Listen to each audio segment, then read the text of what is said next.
মাদ্রাসার জন্য 7 টাকা, আর পাবলিকের জন্য 10 টাকা পাঙ্গাস মাছ। আর কই মাছ 30 টাকা, মাদ্রাসার জন্য 20 টাকা।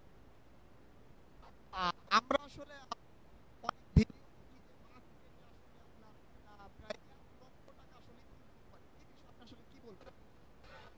1 লক্ষ টাকা মাসে যদি ইনকাম হয়, তার দোকান খরচ আছে 70-80 হাজার টাকা। সে একা করে না, তার দোকানে আর 10 জন স্টাফ আছে। তো আপনার আসলে মাসে কত টাকা আমরা সংসার খরচ দিয়া মাসে 10-15 চলতে পারি। আপনার স্টাফ আছে কতজন? আমার স্টাফ আছে 4 জন। 4 জনের স্টাফ বেতন হাফ বেলা। একজনের 400, 500, 300, 600 টাকা বেতন আছে। জি, জি,